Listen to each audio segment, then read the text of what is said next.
Где самые красивые Пиренеи? В Испании, во Франции или в Андорре? Многие задаются этим вопросом, но я думаю, что ответ вас очень сильно удивит. Но если разобраться, опрос сам поставлен не совсем правильно. Ведь Пиренеи, они не делятся на границы, природные границы. То есть это единая цепь гор, которая тянется приблизительно 500 километров. И никто, вот природа создала, она не делила на границы, что это будут Пиренеи у нас французские, это испанские, это андорские. Поэтому это границы придуманы людьми, это условные такие границы политические, но они делятся на страны, но сами горы – это единая цепь, как я уже сказала, гор, которые тянутся на 500 километров приблизительно. Вот это Пиренейские горы. Вот это испанские Пиренеи. Начнем с Артига-де-Лин в долине Аран. Посмотрите, сколько здесь всего. Горы, лес, река, водопады, огромные зеленые луга, вершины вокруг. И самое интересное, сюда можно приехать вообще без какой-то серьезной подготовки. Есть простые маршруты, куда можно отправиться с детьми, просто погулять пару часов, дойти до водопада или пройтись просто вот по тропе, дорожке вдоль реки. А если хочется чего-то посерьезнее, маршрутов здесь огромное-огромное количество. Можно уходить, смотреть пик Ането, можно уходить дальше в горы, подниматься к перевалам, озерам, высоким вершинам. Причем ты приезжаешь вроде бы просто погулять, а потом понимаешь, что здесь можно провести целый день, остановиться на пикник, посидеть у реки, дойти до Рефухио, перекусить, выпить кофе. А если не хочется много идти, часть пути можно проехать на туристическом поезде.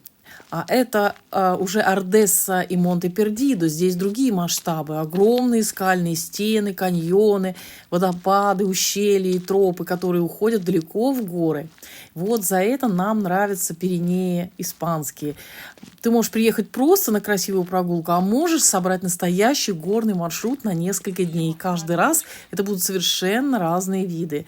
Так что испанские Пиренеи – это не одно конкретное место, это целый мир. От легких прогулок, семейных маршрутов до серьезных походов, от лесных долин и водопадов до снежных вершин. А вот это уже Андорра, и здесь вы сразу замечаете много знакомого, потому что природные пейзажи практически те же, что и в испанских Пиренеях.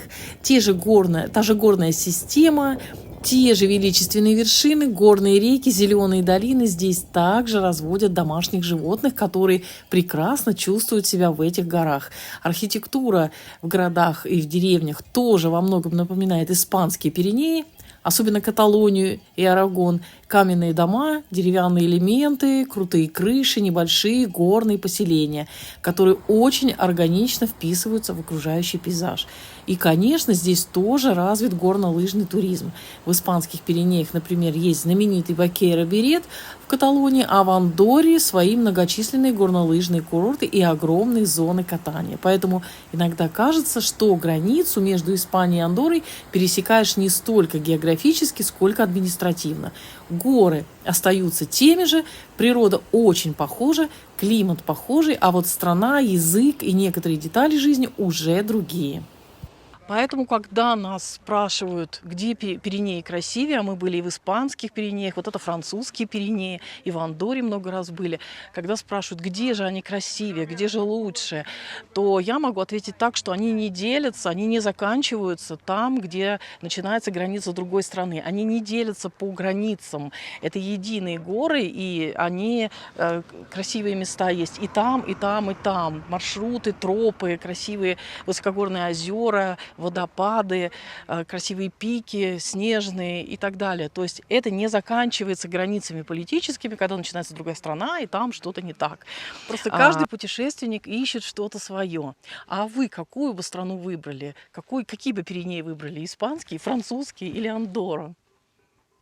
И, дорогие друзья, Пиренеи, они не знают, где заканчивается Франция, Испания или Андорра. Они не умеют читать политические карты. Это единая цепь, это горы, они прекрасны. И там, и там, и там везде есть свои интересные маршруты, места, красивые пейзажи. И я желаю вам интересных путешествий в разных странах. Если вам нравятся Пиренеи в Пиренеях, ищите свои маршруты, наслаждайтесь и получайте удовольствие от вот этого прекрасного природного ландшафта и то чудо природы, которое создалось на нашей планете в виде вот таких шикарных, красивых гор.